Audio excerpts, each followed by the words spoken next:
This is the Mind Body Detox Podcast, where we discuss all things integrative health and wellness, interviewing folks from all over the world, sharing insights and wisdom for how to live a healthier life in mind, body, and spirit.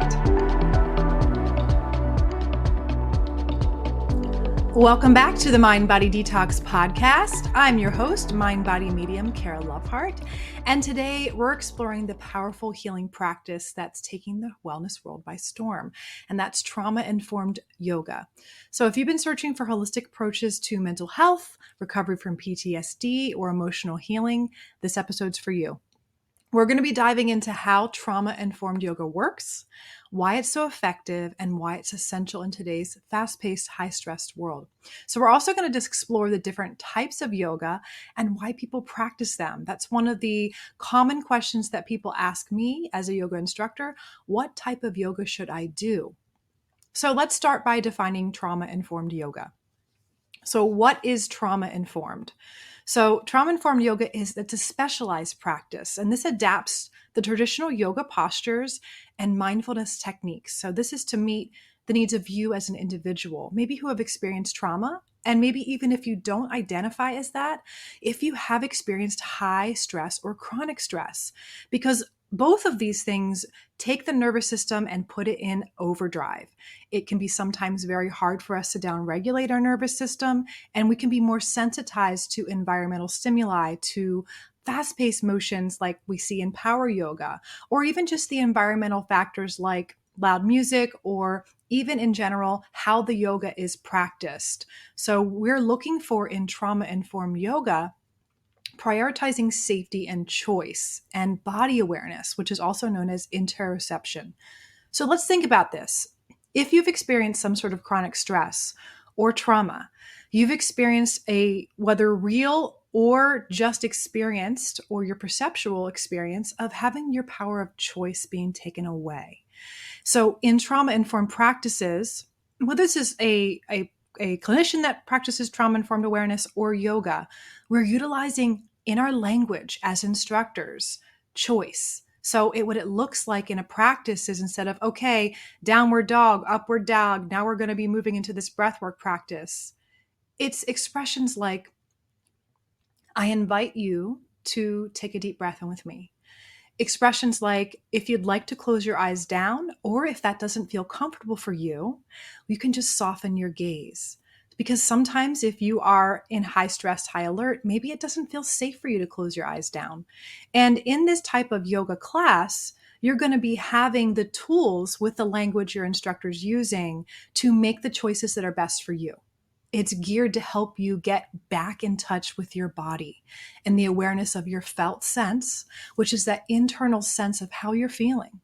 What does your body feel like? What do your emotions feel like? Where are you feeling them in your body? So this awareness and guiding through the classes will help you get in touch with your body and give you the power of choice.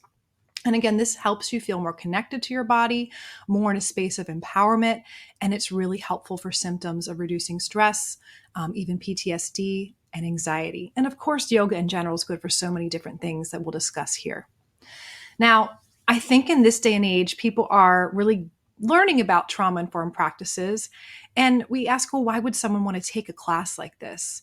If you've experienced trauma or high stress, yoga classes can help you heal from the disconnection that trauma can cause, especially between the mind and the body. So through this mindful movement practices, breath work, and also this non-judgmental environment, that is really important that we have that in classes that are led by trauma-informed instructors.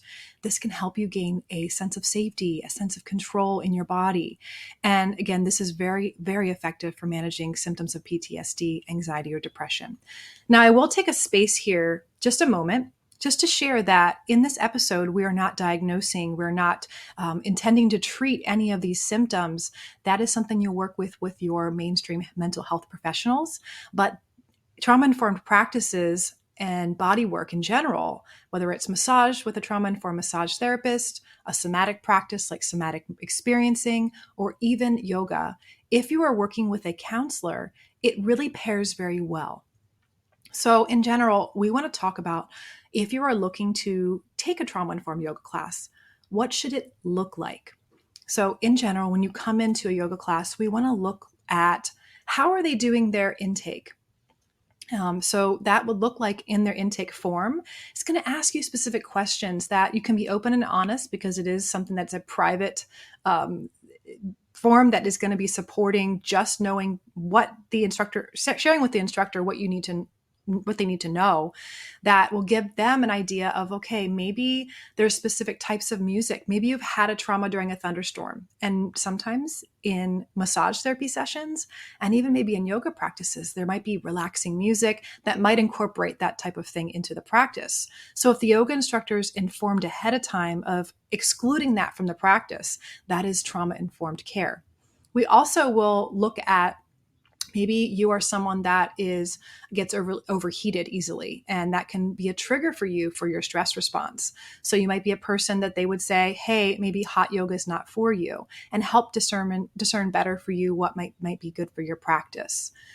One of the other things that we will see in a trauma-informed class in general is maybe how the marketing is done. So if you are going to a yoga studio or to a website, you can read the biographies of the instructors, and you can learn a little bit more about the studio, how it's set up, what's the etiquette for coming in, how soon to come in ahead of time, where the location of the room is, giving your nervous system preparation even before you come into the studio. That is very helpful for if you're experiencing high stress, to know what to expect. And especially when we're going into a new situation in a group environment, we can experience some stress just of that maybe social anxiety of meeting new people, or knowing, what do I expect in this situation? What is expected of me? So that's something that's very helpful for a trauma-informed class. We will also want to make sure you're looking for teachers who are either asking permission in a way that's trauma-informed about physically adjusting students. So sometimes in yoga classes, the instructor will come and adjust your poses for you to get into the pose in a way that is more efficient for you, for your body type. In a trauma-informed class, the instructor usually at the beginning of class will ask the students to either soften their eyes or close their eyes if they feel comfortable, and ask them if they do not feel comfortable being touched in that practice to either raise their hand, or sometimes they can have a card that they'll have under your mat that you can pull out. And that way, if you are feeling uncomfortable with maybe socially that pressure of, I don't want anyone else to know that I don't want to be touched, maybe I should be, you can go through these whole things in our mind that make us think that maybe I should allow them to touch me. Maybe that's okay. And when we're learning to become sovereign and be able to find our own sense of our body safety, having the permission and being asked permission. And that's where you'll see a lot of language is different for trauma-informed yoga classes. There's a lot of asking permission, giving options, and allowing you to opt out of poses or modify them based on your comfort level. So that's something that we will definitely see in a trauma-informed class. One of the things I also ask in my class, to make sure that anyone who might have sensitivities to incense, to sage, to essential oils, these are common things that you might experience in a yoga studio that maybe that particular studio could not be aware of the trauma-informed practices, to ask ahead of time. Because smells, just like certain types of music, certain types of environmental temperature changes, there are other things that can trigger chronic stress or trauma responses in the body. And especially if you have a sensitivity to even a lovely oil such as lavender essential oil, that can be something that you can just be sensitive to it, and your nervous system isn't going to be able to enjoy that class. So these are things that would be very helpful to look for when you're looking for a trauma-informed yoga class.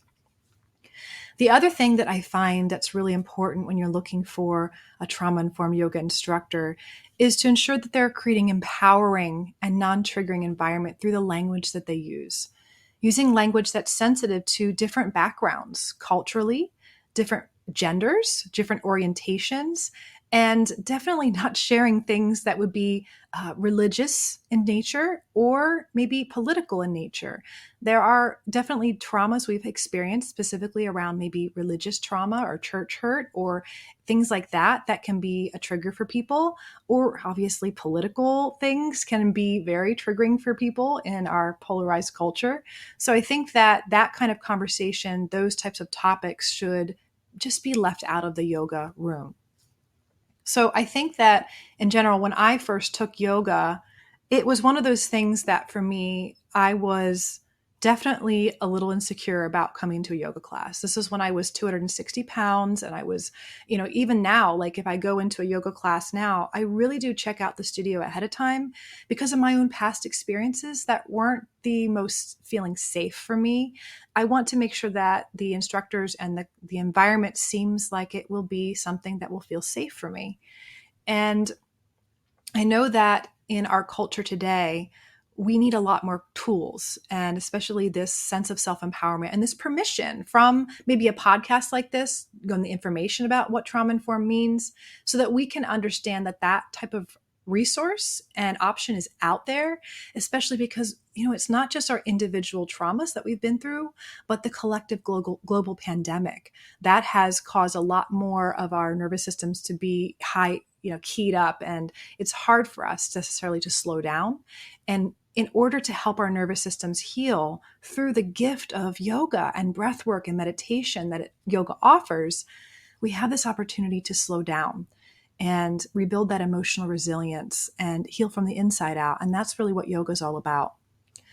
Another thing that I find important to mention is there is this thing that if you've never been to a yoga class, and there are people that have experienced friends or family members that have gotten involved in yoga and gotten involved in the culture and the lifestyle of yoga. And because there is not necessarily a governing body that is going to make sure that each of the yoga cultures or little communities out there are practicing ethically and they're empowerment driven and they're not necessarily creating these cult-like environments that might be unhealthy. That's something that people are concerned about, especially if they've had friends that have gotten involved with some of these environments that could seem very cult-like. We have seen yoga practices in the yoga traditions, such as Bikram yoga, and even in the Kundalini yoga tradition, the tradition that I follow, where followers of these teachers have had experienced unfortunate misuse of power and this hierarchical, non-inclusive environment where people are pressured to or coerced to practice a certain way, to practice certain lifestyle habits, and even moving into more of these spiritual religious-based practices that if you're getting involved in yoga and you have a teacher that you really look up to and you're not having the discernment yet, there is this sense of, I need to follow what this person is saying to the T. And especially in a culture, we don't have that sense of autonomy yet, knowing who we are, knowing what our body wants, what it doesn't want.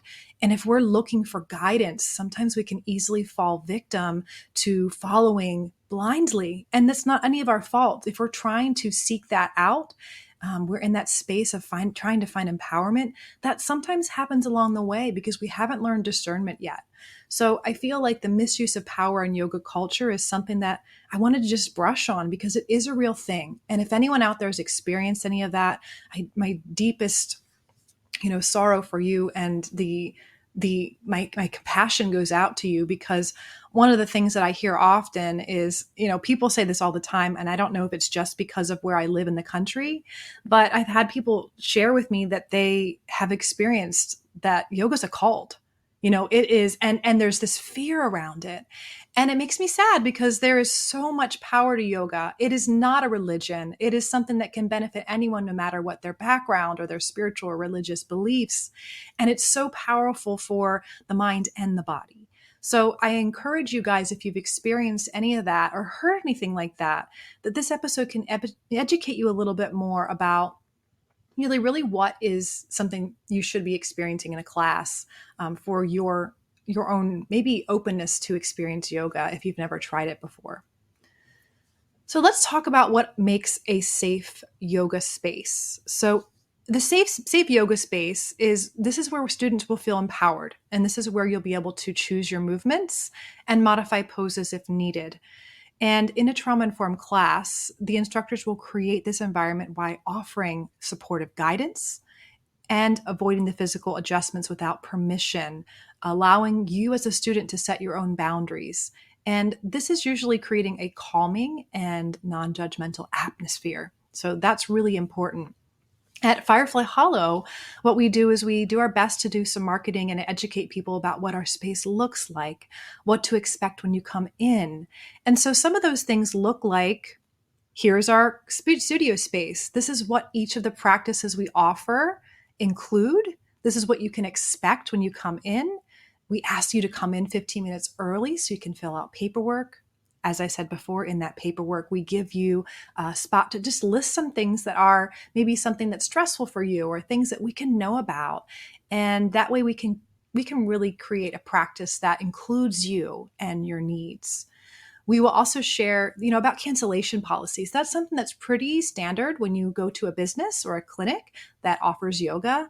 That's something that you can expect to see, especially when these yoga instructors are, of course, getting paid to work. And if someone's not showing up, it's something that it's stressful if you don't know ahead of time that you signed up for a yoga class and maybe you just thought, okay, I can't make it. And if you didn't show up, then you're getting charged a fee, right? Who loves getting fees, right? It's not fun. But if you know ahead of time that's what's expected of you, and as far as the professional protocols and procedures for that place of business, it's also really helpful to know that information. So I just want to also kind of segue here into talking about yoga beyond the physical practice. When I first got involved in yoga, I had this awareness that just intuitively that yoga was a very spiritual practice. And I didn't have the history or understand fully really what that meant. And so when I was going to a lot of these yoga classes, they were very much, as I learned later, very westernized versions of yoga and its practice. Because as you understand when you learn that yoga is more than just the physical postures, or we call them the asanas, it does incorporate breath. It incorporates meditation and even ethical principles that will promote your healing, that promote more deeper connection, mindfulness, and emotional balance. So I think that when I first got involved, it felt, because I was involved with power yoga, and we're going to talk about what the different types of yoga are, but power yoga is very fast paced. And as I learned later, I thought, this doesn't make any sense to me. I was like, yoga, from what I understand, is supposed to be relaxing. It's supposed to help you feel more connected to your body. And at that time, being someone that's gone through trauma and chronic stress, that type of movement and fast-paced motion was not only hard to keep up with when I didn't know the poses. I felt awkward. It felt more stressful for me. I felt I was comparing myself to others. And especially in that type of practice, as it was westernized, our culture is very competitive and comparing, and I got to be like them, and I have to do these inversion poses and things that I don't think my body can do right now. And there was then this sense of shame, like, I can't do this. And it wasn't until later that I understood that that is not actually what yoga was intended to be. It is beautiful that we have that aspect of yoga and that adaptation of the practice, because hot yoga, power yoga, some of these types of yoga are really beneficial. So if you sit at a desk all day and you're in a space of just sitting, movement can be very, very helpful. If you're someone like myself that is an entrepreneur, I juggle a lot of tasks and wear many hats. It is something that, for my nervous system, a fast-paced, high stress or high cardio type of class isn't what my nervous system needs for creating balance. Creating balance is more of a restorative practice, a practice that maybe invigorates my nervous system instead of stresses it out. So in general, we have lots of different types of yoga, and I'm going to talk about them. But in general, I think that we only really view yoga as a form of exercise. And it's not until you maybe get involved with a practice and do it consistently that you'll experience the benefits. Now, we'll think about yoga as, I want to get more flexible. That's common. We can associate that. but also increasing your strength. That helps your muscles, it helps with our flexibility, and then just the muscle strength in general. Reducing stress and anxiety is something that I only experience through a continual practice, and even just some of the yin yoga practices that I took. The breath work, the meditation, those do help activate the parasympathetic nervous system. And that's that rest and digest state that our nervous systems in our culture sometimes have a hard time activating. So it can really help calm the mind. Another thing is if you're someone that experiences brain fog and have a hard time focusing, when our nervous system is keyed up and we are on high alert, our nervous system has evolved to, when we're in that state of awareness, to be scanning our environment for things coming at us, to be on high alert. Our peripheral vision is more keyed up so we can see things, and we get easily distracted by noises in our environment or people walking by. And this is why I think some of us may be experiencing more focus issues. The extreme would be like ADHD. There's a lot of other factors that affect that. But mental clarity and focus can happen when you start to learn how to downregulate your nervous system. There's a lot of ways to do this, just like body work and massage and Reiki. But yoga, through this self-empowered sense of, I know that I can take a breath now through this practice. I know I can do this mindfulness exercise or this meditation practice that I learned.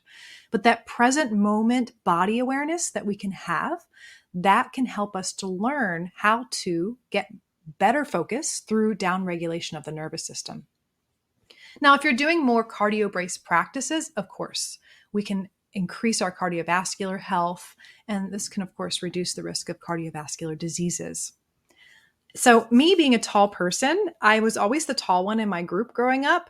And I had this sort of posture of hunching over to get down with my friends. And I still am a little bit taller than most of my friends. And so posture is something that is a practice. If you are someone that's really trying to improve your posture ever, you've recognized that it's something that's a habit and takes some time.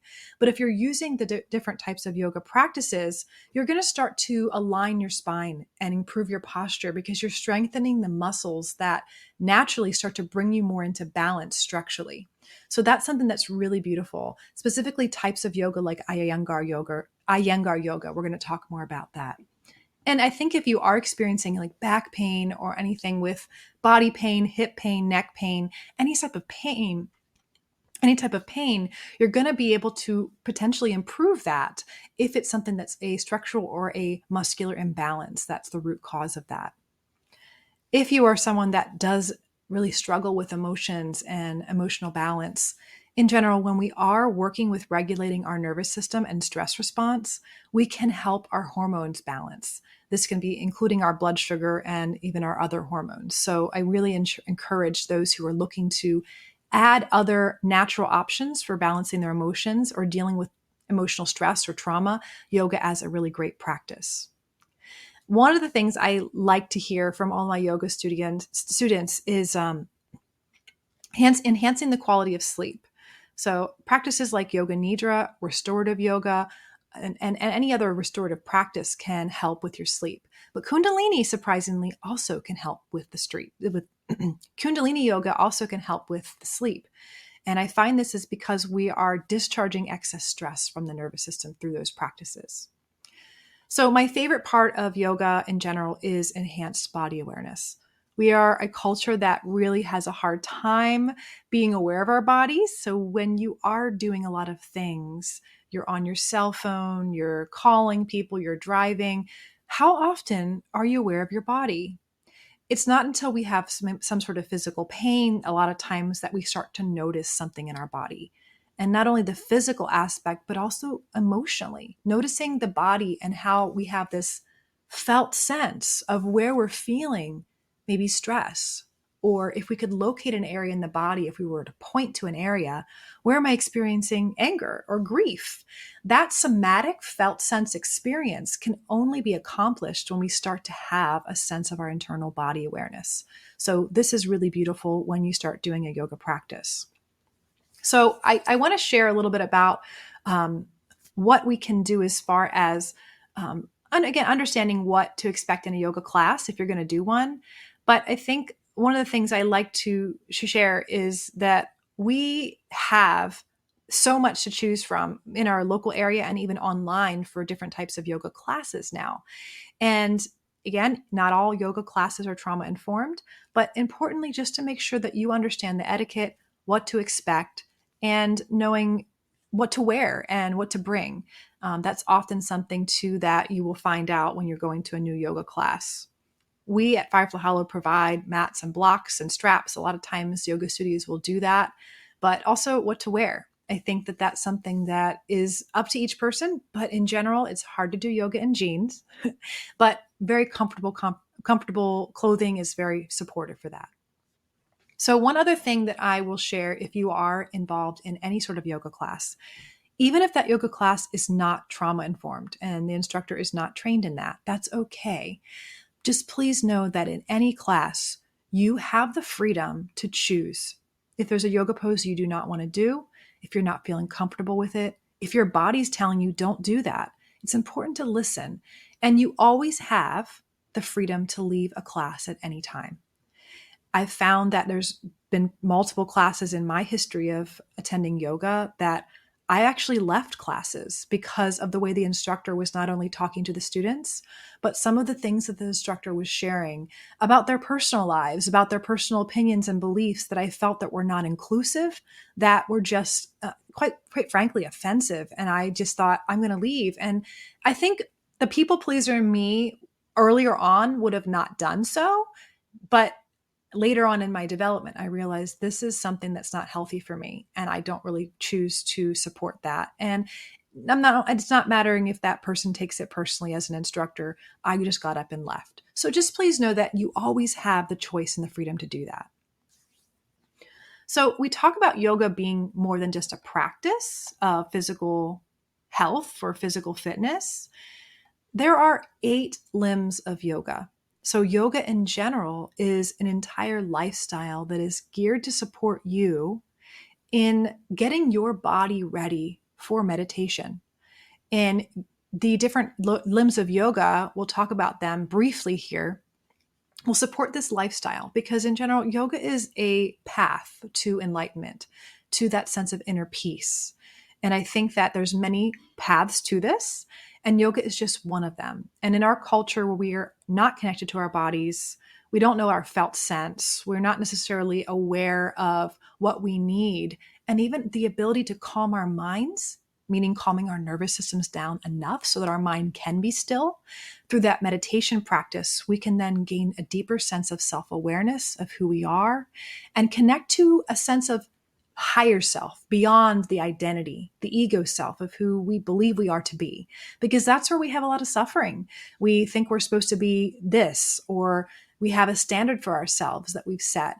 And through these practices of discharging the stress, calming the body down, through meditation and breath work and mindfulness, and even the disciplines that are involved in the 8 limbs of yoga, we can create a space, a sacred space for us to connect with that part of ourselves that's beyond who we think we are. And that's the gift of yoga that is not always talked about in just the westernized yoga culture that is very much physical fitness based. Now, there's nothing wrong with that. If you need to get fit and you want to do physical fitness based yoga, that's beautiful. That's a beautiful thing. But I find it's really interesting, more so recently, I found more and more students are hungry and they're seeking for a deeper connection to themselves and are open to more of the spiritual practices that are involved in yoga. So briefly, the 8 limbs of yoga include the yamas. These are the moral disciplines that are involved in yoga. The niyamas is self-discipline. So this is more internal discipline. The yamas, it's the external discipline, more so how you are in the world. The niyamas is how you are with yourself. The 3rd limb of yoga is the asanas, which are the postures. These are the things that we're more familiar with. Pranayama is something you might have heard of, and that is breath work or breath control. Breath work is making a comeback. It is becoming a pop culture term, and I find it interesting because there are practices that are just breath work. But if you are taking a class with yoga that includes pranayama, you're going to get that breath work involved in the class and learn different techniques that you can use throughout your day, throughout your life to help activate your nervous system when you need to get more, ready to go, and to help calm it down under high stress. So that's really powerful. Pratyahara is the withdrawal of the senses. So we're kind of disconnecting from this third dimensional sense of five sense world and expanding ourselves in that practice. The dharana is concentration. Dhyana is meditation. And the final one is samadhi. So we're leading, all of these 8 limbs of yoga are said to lead to this sense of inner peace, enlightenment, and contentment. So trauma-informed yoga really does emphasize the asana, which is the movement, the breath work, and it helps students reconnect with their bodies and emotions. So let's talk briefly about the different styles of yoga and give you an idea of maybe what type of yoga might be best for you. Vinyasa yoga. This is a fast-paced, breath-focused, flowing yoga. So when you move into a posture and maybe expand, you're inhaling, and as you flow with that posture and maybe you're leaning forward or moving into a different part of the posture, you're exhaling. And this is good for people who want physical movement. They want to get that flow. If you're sitting at a desk all day, this is great. You're getting more breath into the body, more oxygen, and this can help with mental focus. Ashtanga yoga is structured.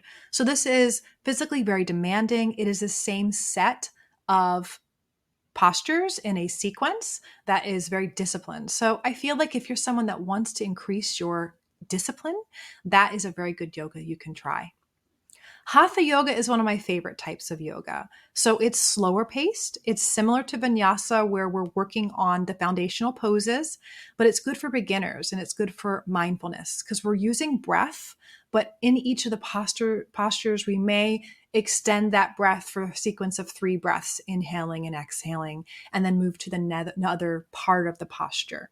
So Hatha yoga is a really great one for beginners. We offer that at Firefly Hollow with our lovely Miss Mimi. And then we have yin yoga.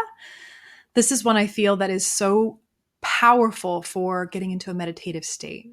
This is where we're holding postures for maybe extended periods of time. This is really helpful for deep relaxation. And in general, I want to just take a note here.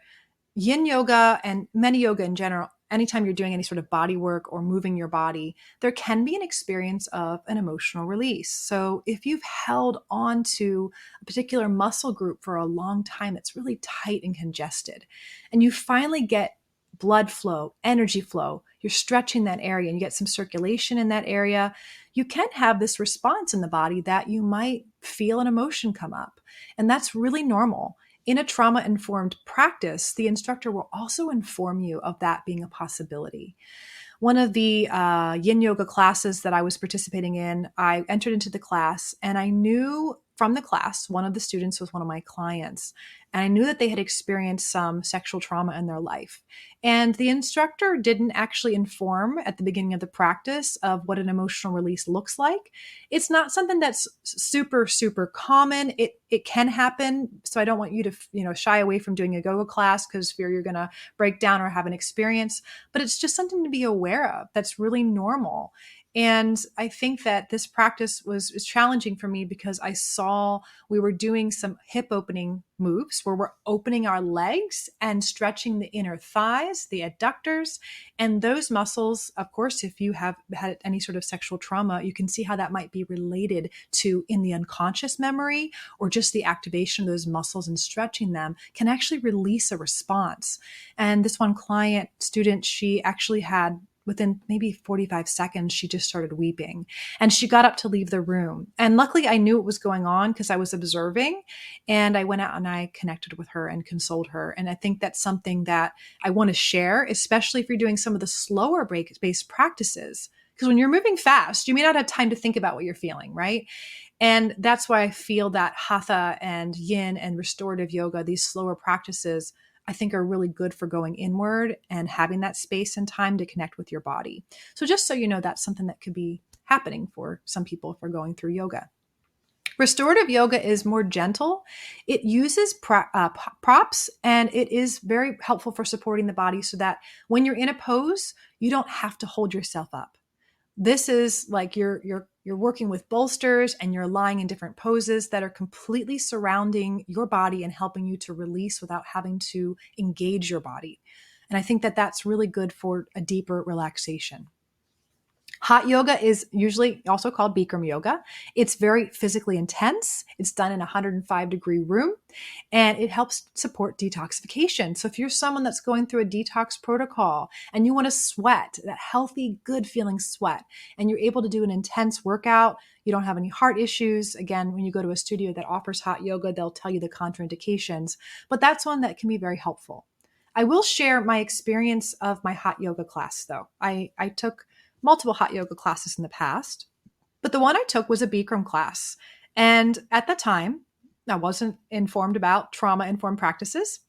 And the instructor was talking about, we were doing a pose called camel pose. So imagine you're on your knees, your hands are gripping your ankles, and you're leaning back. You tilt your head back and you open up your chest, right? So we're in a 105-degree room. We've already been practicing for 20 minutes in this sequence. And I, of course, was thirsty. I was feeling a little bit dizzy. And what the instructor said, she said, "Don't worry if you get dizzy. It's just your heart chakra opening up." Immediately, me as an energy medicine practitioner, as a medium who understands that and feels that and really relates to that somatically in my body, as a subtle energy field is kind of my expertise, I immediately was triggered. I was so triggered. I was like, wait a minute, excuse me. Yes, we can have a heart opening and it can feel like an opening in the chest. It can feel lovely. You can experience all different types of releases with that. But if you're feeling dizzy, that to me was a call to potentially confuse students who maybe needed to take a break, who instead of pushing through, because she was saying, just push through it, right? This Western culture, you got to push, it's got to hurt. That was really triggering to me. And the way that Bikram class was done, it was almost like I was being yelled at by a drill sergeant. Let's move into the next pose. And it was very demanding. So it wasn't trauma informed in the language, and it was very vigorous and stressful. It was so stressful to listen to her voice. And I ended up never going back to that yoga studio, unfortunately.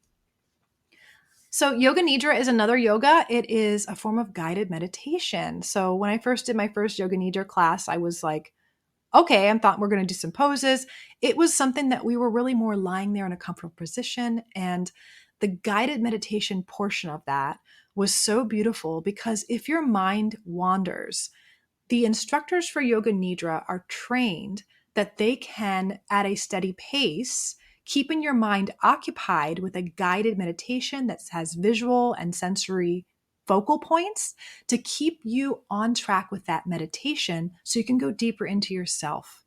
And there's relaxing music playing. It's also called yogic sleep, and it's a really great form of guided meditation in a group setting if you are someone that has a hard time meditating by yourself. Aerial yoga is one of my favorite types of yoga. I love the local studio here called Artemis, that's in Red Lion. They have aerial yoga, and it's really good for strength building.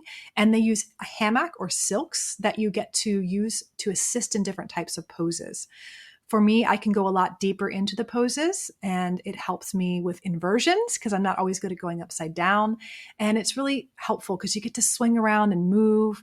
I love the Shavasana in aerial yoga because you're lying in the hammock at the end, stretched out, and you're rocking slightly left and right. And it's just so nourishing and restorative. Now, for those of you out there, I'm going to take a segue here quickly. If you are someone that's hyper flexible or hypermobile, now, how do you know if you do that? You want to notice if you hyperextend your legs or your arms. There should be a nice gentle bend in your knees and your elbows. And that's something that if you are hypermobile, you might be someone that easily dislocates your shoulder, maybe injures your knees or your joints, your ankles. And for me, I didn't know until later on in my yoga practice. I just thought I was super bendy and super great at yoga and flexible. We talked about this in Yogi Aaron podcast, right? That if you are someone that's hypermobile, that's something to be aware of when you do yoga. We want to make sure that you're creating a slight bend. You're not overextending or hyperextending your knees or your arms. And so with aerial yoga, that's one thing if you are hyper flexible, just to be mindful of so that you don't overextend. So that's one thing that I had to be mindful of in that practice. Another yoga that I love is Iyengar yoga. It's It's one of the greatest yogas for me as a disciplined person because I was wanting to be specific. It's precision focused. It's a style that emphasizes the alignment and the posture. It does use props like blocks and straps and even chairs to assist you in holding the poses. And people begin to practice Iyengar to build their strength and their balance and a detailed sense of body awareness. So at that time, I was still in my route to go to be a chiropractor, and I wanted the alignment. I wanted the postural alignment. I wanted to be in a physically pristine or precise alignment with each of my poses. So I took one of these classes in college too, and I remember the students were like, "Oh my gosh, they were really not happy with the instructor because they felt like she was too precise. This is too stressful." And for someone who's never done yoga, and that's their first experience of yoga, they may never try it again because it's very strict and more rigid because they're wanting you to be proper in the alignment. And this is really helpful if you had alignment issues or structural issues to get you back in alignment, to make sure you're doing your downward dogs perfectly, you're tilting your pelvis the right way, you're making sure you're not overextending your joints. And for me, being hyperbendy, this was really helpful for me. But if someone like yourself, if you don't like that really strict, rigid type of practice, Iyengar may not be for you. But that's one of my favorite practices. Now, the other one that you might have heard of is chair yoga. So this is a yoga that's really good to do on a chair. It's good for anyone that has issues maybe with mobility, or they're elderly, or if they're just beginners. And my mom loves chair yoga. She swears by it. I can also use chair yoga in my practice for Kundalini yoga, but I find it something that's really gentle and supportive. And if you learn chair yoga, even if you're not someone that has mobility issues or accessible issues with getting down on the floor, you can use chair yoga practices to support yourself in maybe midday, take a lunch break, and at your desk, do some chair yoga to get some of that movement in your body and help yourself with stiffness. So that's one of my favorite yogas. So my favorite yoga in general is Kundalini yoga. This is a practice that incorporates breath work, mudra, which are hand positions and positions the body is connecting to itself, and working with the mantras, which is chanting. And I found that when I discovered Kundalini and took my first class, it was something that I felt invigorated afterwards. I felt a sense of expansion in my nervous system and my energy. And for someone who's very energy based, being an energy sensitive person, being a medium, finding this clarity in feeling my aura get bigger, get clearer. And for me, that's a really big deal. I noticed that I was clearer mentally. I had flexibility still, but because the practice involves sets of postures or movements that are repetitive. So instead of me having to figure out in this vinyasa flow, where are we going next and having to keep up, when you learn a Kundalini yoga posture, you're going to be doing the same posture, the same repetitive movement, activating muscles, releasing them, activating, releasing, over and over again for 3, 6, 9, or 11 minutes or more, depending on how developed you are in your practice.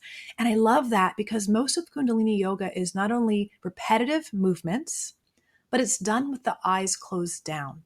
This really starts to bring a lot more awareness to the body. And for me, embodiment practices have changed my life.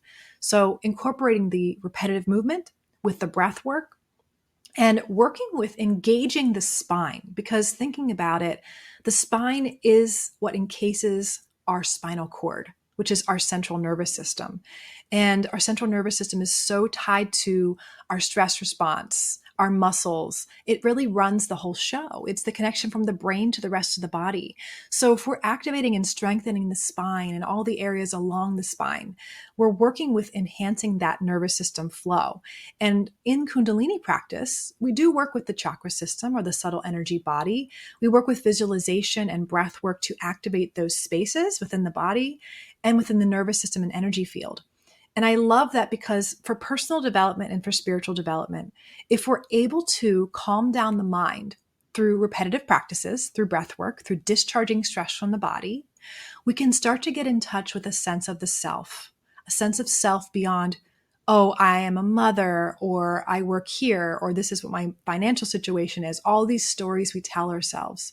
And through Kundalini, it's been so powerful in learning to downregulate my system And using breath practices such as the breath of fire, which is a practice in many yogas, but also in Kundalini, I can bring myself up online if I'm feeling tired or if I need to get back into a space of activity or mental focus. The other thing I find really powerful about breath of fire practice is it is a specific breath work that you're working with strengthening the diaphragm or diaphragmatic breathing. Most of us don't know that when we are shallowly breathing, so through the upper chest only, that is triggering to the nervous system that we are in fight or flight. We shallowly breathe when we're stressed. That's why if something happens that surprises us, we take a deep breath in and we gasp, go, that gasping is that short breath. It's short. And through deepening the breath, when we're relaxed, naturally, through the belly, we're telling our nervous system, almost like a hack, to calm down. And so through practicing breath of fire and many of the other breath work included in Kundalini, we are then activating the parasympathetic nervous system, getting ourselves in this rest and digest state. And if you can learn this and practice this, you can start to see when you start to get stressed, activated, and learn to use these practices so that you can be a better partner, a better mother, a better parent, and actually not get keyed up and maybe either fight, flight, fawn, or freeze, whatever you do that can create relationship issues, or even we can sabotage ourselves. So I really enjoy that about Kundalini. I feel like also what happened for me in Kundalini practices, there's been a practice for everything. So there's a practice for releasing grief, for anger, for detoxing the organs. And specifically because of my training in Chinese medicine and working with the meridian system, the meridians are the energy channels that flow through the body, that flow through our connective tissue, through our muscle tissue. And it's an extension of the nervous system. So what I'd like to do in my practice for Kundalini is talk about what are we doing? What movement are we doing? We're activating and releasing this area that's stimulating and clearing out these meridian channels. Similar to if you're getting Reiki or if an acupuncturist is working with an energy channel that may be overactive or underactive, that's what they're doing. Like I say, acupuncturists and energy workers are like the electricians of the body. Massage therapists work with the muscles, chiropractors work with the spine. So you can actually work with the meridian channels with the prana, we call it in yoga. The chi is in Eastern traditions. And we have different words for it, but we can work with clearing that. And that's really powerful when it comes to discharging stress and even getting rid of and releasing emotions like grief, sadness, anger, any of that stuff, and anxiety. These are really powerful practices to support that.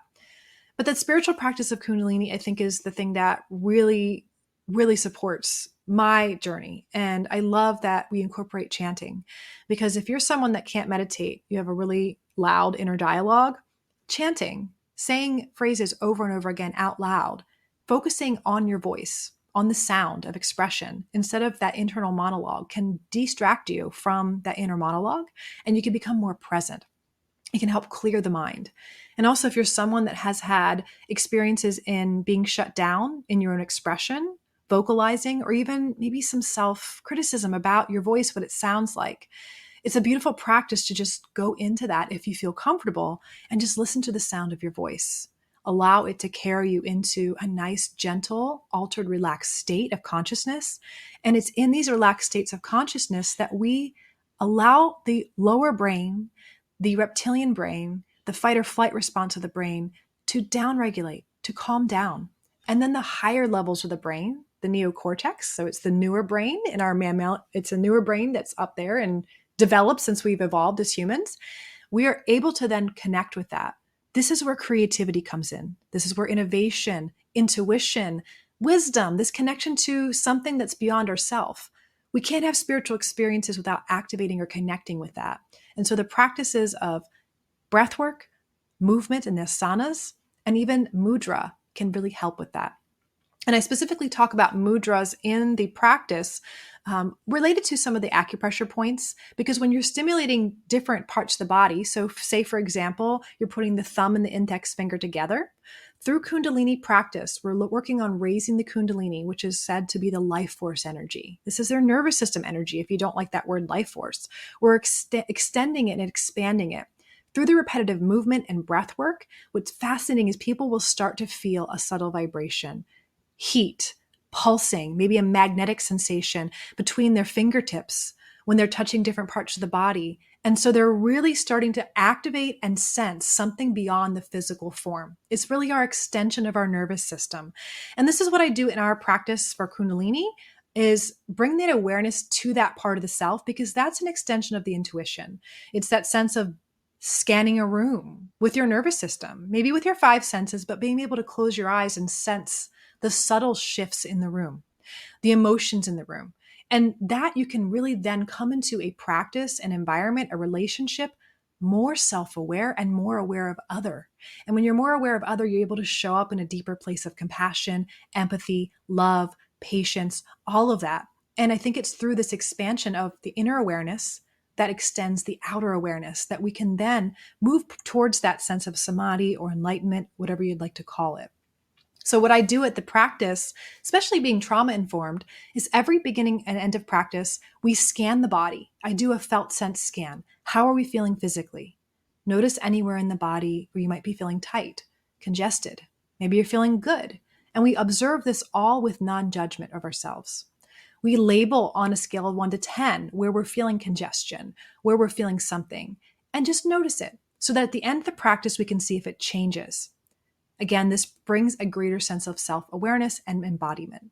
The next thing is we'll scan the mental body. So this is when your mental body is like this sense of your thoughts, clarity, mental fogginess. If your brain's racing, just noticing that, we look at that and we scan the emotional body. Are we feeling anything and sensing it in an area of the body? If we had to locate it, is it in our knee? Whatever it is, we give it a label, we scale it on intensity level 1 to 10 and just notice.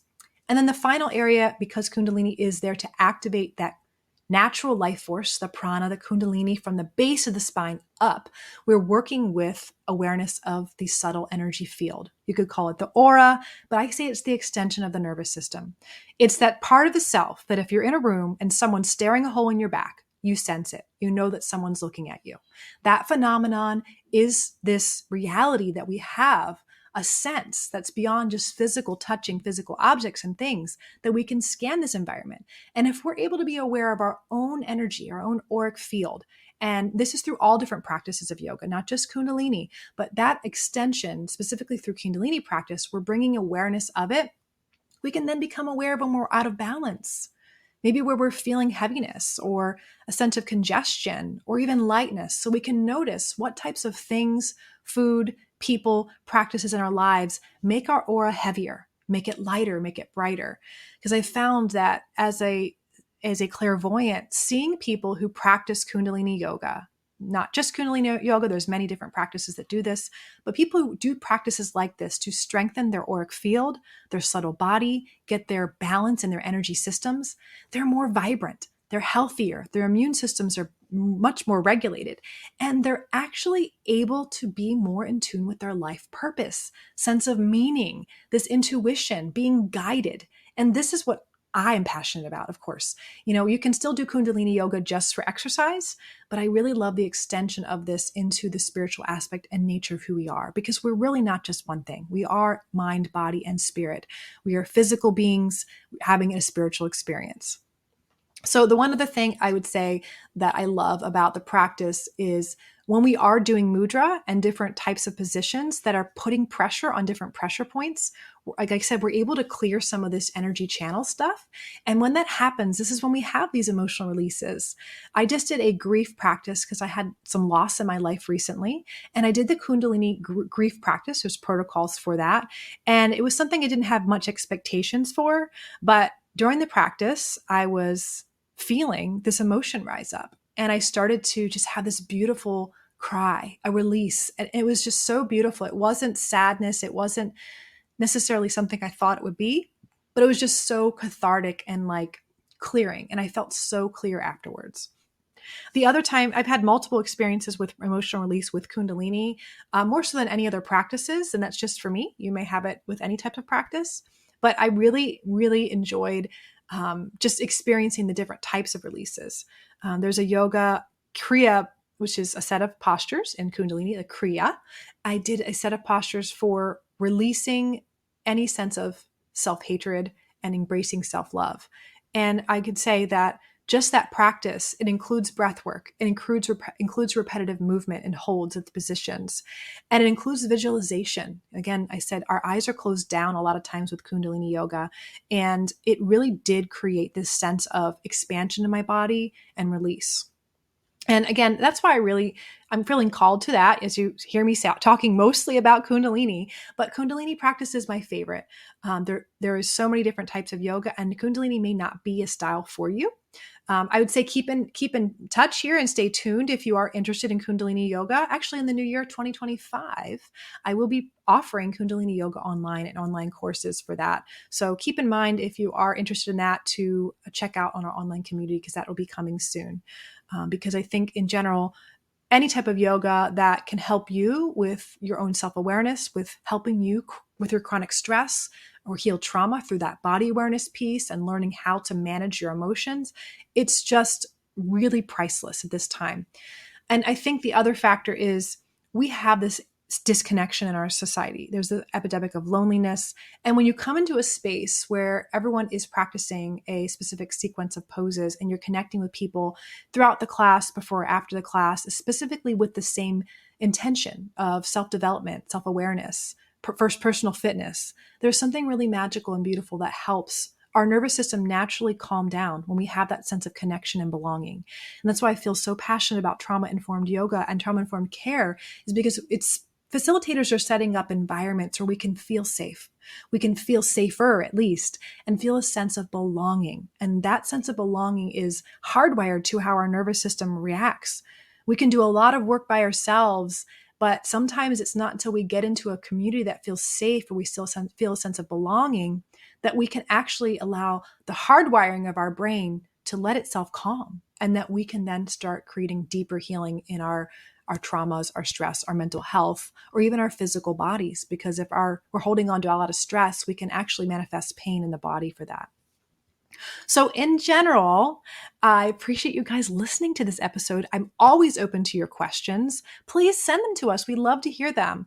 I think that exploring trauma-informed yoga and practices can be very helpful. And if you are interested, or anyone in trying this type of practice, definitely seek out a certified trauma-informed instructor near you. You can check that out just by Google searching it, and make sure that, again, even if they are trauma-informed, if it doesn't feel right in your body, if it's not a match for you, listen to it, because you are your own best source of wisdom. Always listen to that. So thank you guys so much for listening. And again, be well until next time, my friends. Thank you for listening to the Mind Body Detox Podcast. If you love this podcast, share it with others and leave us a review. Your reviews help us more than you know and supports us continuing to make episodes and being heard from all over the world. You can also follow the link in our show notes to submit a topic that you would like to hear on the show.